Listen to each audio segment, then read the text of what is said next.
उत्तर प्रदेश की राजधानी लखनऊ के गोमती नगर का रहने वाला एक लड़का जिसकी उम्र लगभग 25 वर्ष के आसपास होती है, जिसका नाम राजीव कुमार होता है, जिसे लखनऊ से चलकर मुंबई जाना था। वो जिस ट्रेन में सफ़र कर रहा था वो ट्रेन अपनी रफ्तार से चल रही थी। अचानक वो ट्रेन रुक जाती है। अब जैसी ट्रेन रुकती है वो लड़का सोचने लगता है कि आखिरकार ये ट्रेन रुकी तो रुकी क्यों है, क्योंकि ना तो यहाँ कोई स्टेशन है और ना ही कुछ ऐसा है कि ट्रेन यहाँ रुक जाए। तभी वो लड़का देखने के लिए उस ट्रेन के दरवाजे के पास आता है और जैसे देखता है तो एक बोगी से बहुत सारे लोग बाहर निकलकर सामने वाले पटरी पे आ रहे थे। भगदड़ मची थी। वो समझ नहीं पा रहा था कि आखिरकार ये लोग निकल रहे हैं तो क्यों निकल रहे हैं। हालांकि जिस जगह पे वो ट्रेन रुकी थी उस जगह पे एक मोड़ होता है और वो मोड़ का ज़्यादातर हिस्सा झाड़ियों से छिपा होता है। अचानक उस लड़के की नज़र उस मोड़ पे उस झाड़ियों पे पड़ती है। वो देखता है कि सामने वाले पटरी पर एक ट्रेन आ रही है। ट्रेन काफ़ी तेज़ी से आ रही थी। अब जैसे वो देखता है, देखने के बाद उन लोगों को वो आवाज़ लगाता है जो लोग अपने अपने बोगी से उतरकर सामने वाले पटरी पे आ चुके थे। वो चिल्लाता है, कहता है कि वहाँ से हट जाओ, बड़ा हादसा हो सकता है। हालांकि उसकी आवाज़ उन लोगों तक नहीं पहुँच पाती है जो लोग उस पटरी पर आ चुके थे, लेकिन वो ट्रेन उन लोगों तक पहुंच जाती है। और जैसी ट्रेन यहाँ से गुजरती है, इसके बाद वो लड़का अपने आंखों से जो मंजर देखता है, जो दृश्य देखता है, उस दृश्य को देखने के बाद उसकी आंखें खुली की खुली रह जाती है। वहाँ पे चीख पुकार मच जाती है। देखा जाता है कि कुछ लोग ऐसे थे जिनका हाथ नहीं होता है, कुछ लोग ऐसे थे जिनका पैर नहीं था, कुछ लोग ऐसे थे जिनका हाथ और पैर दोनों गायब था, किसी का सर गायब था तो किसी का पूरा शरीर ही गायब होता है। अब ये जो घटना थी सोशल मीडिया पे, अखबारों पे आग की तरह पूरे इंडिया में फैल चुकी थी। जिन जिन लोगों को इस घटना के बारे में पता चलता है वो सभी लोग सोचने पर मजबूर हो जाते हैं कि ना तो कोई बड़ी वजह थी, ना तो कुछ था, महज एक अफवाह की वजह से इतना बड़ा हादसा हो जाता है, इतने लोगों को अपनी जान गंवानी पड़ती है। दोस्तों, आज के इस घटना के माध्यम से हम आपको कहानी के माध्यम से जानने और समझने का प्रयास करेंगे कि आखिरकार वहाँ पे हुआ क्या था। नमस्कार, मैं विपिन। आज की जो सच्ची घटना मैं आपको सुनाने जा रहा हूँ, ये सच्ची घटना है रेलगाड़ी की। दरअसल एक रेलगाड़ी है जो कि लखनऊ से चलकर मुंबई को जाना है, जिसका नाम पुष्पक एक्सप्रेस होता है। ट्रेन नंबर 12533 था।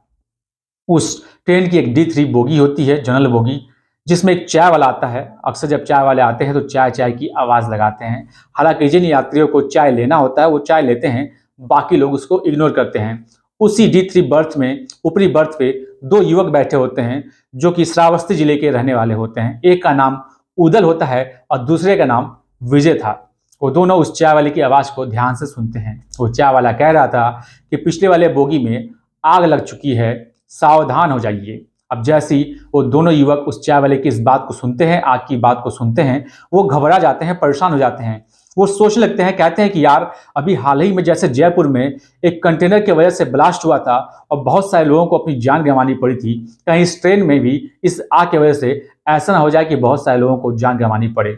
वो दोनों युवक भी उस चाय वाले की तरह जोर जोर से चिल्लाने लगते हैं। हालांकि जो चाय वाला होता है वो और जोर से चिल्लाने लगता है, कहता है कि देखो, जो आग की लपटें हैं बहुत तेज हो चुकी हैं, पूरी की पूरी बोगी में आग लग चुकी है। अब उसकी जो ये बातें थी पूरी उस बोगी में आग की तरह फैल चुकी थी। चाय वाला हिम्मत जुटाता है, वो सोचता है कि कहीं ऐसा ना हो कि बड़ा हादसा हो जाए और बहुत सारे लोगों को जान गंवानी पड़े। वो चाय वाला तुरंत जाता है और जाने के बाद उस ट्रेन के अलार्म चैन को खींच देता है। जैसे ही खींचता है, खींचने के बाद ट्रेन अपनी जगह पे रुक जाती है। अब ट्रेन रुकती है। जो उस ट्रेन में सवार होते हैं लोग, बच्चे, बूढ़े, नौजवान, वो सभी के सभी अपनी जान को बचाने की कोशिश कर रहे थे।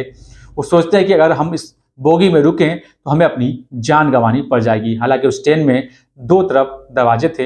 एक तरफ एक पुलिया होती है, बहुत सारे लोग उस बोगी से उतरकर उस पुलिया की तरफ हो जाते हैं और कुछ लोग दूसरी तरफ, जो उसका दरवाजा था उधर एक ट्रेन की पटरी थी, कुछ लोग उस ट्रेन की बोगी में से उतरकर उस पटरी पे हो जाते हैं और वहां से हटने के फिराक में होते हैं। सोचते हैं कि बहुत देर तक अगर हम लोग यहाँ रुका जाएगा तो बड़ा हादसा हो सकता है। यहाँ से निकलने की कोशिश करते हैं, अपनी जान बचाने की कोशिश करते हैं।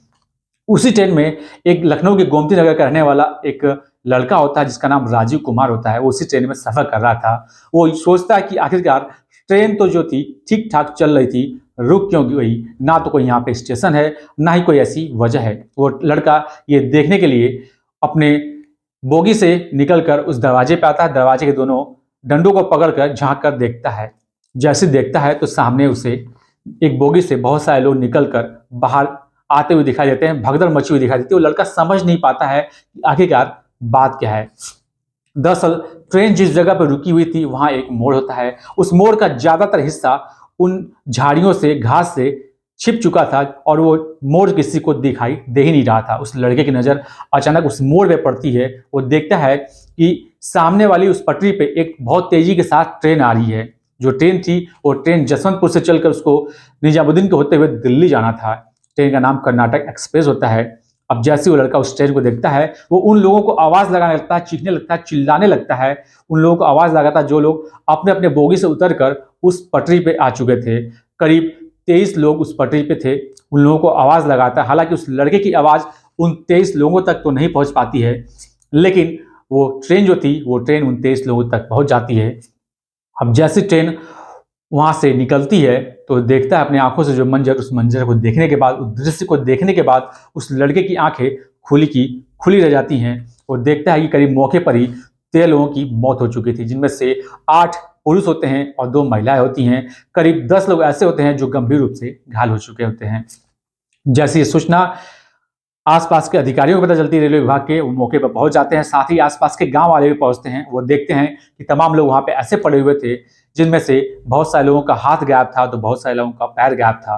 किसी का धड़ नहीं था, किसी का सर नहीं था, किसी का पूरा शरीर ही एकदम कुचल चुका था। यानी कि पूरी की पूरी पटरी खून से लथपथ हो चुकी थी। साथ ही मौके पर पुलिस वाले पहुंचते हैं, रेलवे विभाग की और भी फोर्स पहुंचती है, स्वास्थ्य विभाग के कर्मी पहुंचते हैं। जो घायल होते हैं उन्हें उपचार के लिए अस्पताल पहुंचाया जाता है। साथ ही ट्रेन में से जो लोग उतरते हैं वो ये देखने की कोशिश करते हैं कि आखिरकार आग लगी है तो कहाँ लगी है। हालांकि आग तो लगी नहीं थी, कुछ लोगों को धुआं जरूर दिखाई दिया था, लेकिन धुआं भी कुछ देर बाद गायब हो जाता है। लोग सोचने में मजबूर आते हैं कि आखिरकार ये घटना हुआ तो हुआ क्यों। दरअसल जो ये घटना था ये 22 जनवरी की शाम लगभग 4:43 के आसपास की घटना होती है। और इस घटना में बहुत सारे लोग ऐसे थे जो कि उत्तर प्रदेश के रहने वाले थे और मुंबई में जाकर मजदूरी करके अपना जीवन यापन करते थे। साथ ही इस घटना में मरने वाले कुछ लोग ऐसे भी थे जो कि नेपाल के रहने वाले थे। हालांकि इस घटना के बाद जब महाराष्ट्र सरकार हो, यूपी सरकार हो या केंद्र सरकार हो या रेलवे प्रशासन हो, सभी लोग दुख जाहिर करते हैं, शोक संवेदना व्यक्त करते हैं। साथ ही रेलवे प्रशासन ने घटना में मरने वाले लोगों को 5 लाख रुपए का मुआवजा देने की घोषणा की है। साथ ही जो गंभीर रूप से घायल है उन्हें 50,000 रुपए की मुआवजा देने की घोषणा की है। और साथ ही जो हल्के फुल्के घायल है उन्हें 5,000 रुपए की मुआवजा देने की घोषणा की है। साथ ही जो महाराष्ट्र सरकार है उसने इस घटना में मृत लोगों के परिवार को 5 लाख रुपए का मुआवजा और साथ ही जो लोग घायल हैं उनका तब तक उपचार किया जाएगा निःशुल्क जब तक कि वो ठीक न हो जाए। इसके अलावा इस घटना के बारे में जिन जिन लोगों को पता चलता है वो सभी लोग आश्चर्यचकित हो जाते हैं कि ना तो कोई बड़ी वजह थी ना कुछ था, मात्र एक चाय वाले की अफवाह की वजह से इतने लोगों को अपनी जान गंवानी पड़ी। इस घटना के बाद से दोनों ट्रेनों को रवाना कर दिया जाता है। दोनों ट्रेन अपने अपने गंतव्य के लिए रवाना कर दिया जाता है। दोनों ट्रेन अपने अपने गंतव्य पे चली जाती हैं। हालांकि दोस्तों इस घटना का सुनाने का उद्देश्य किसी को परेशान करना नहीं है, किसी का दिल दुखाना नहीं है, बल्कि आपको जागरूक करना है, आपको सचेत करना है। आप जहां भी रहें मस्त रहें, स्वस्थ रहें और खुश रहें। जय हिंद, जय भारत, नमस्कार।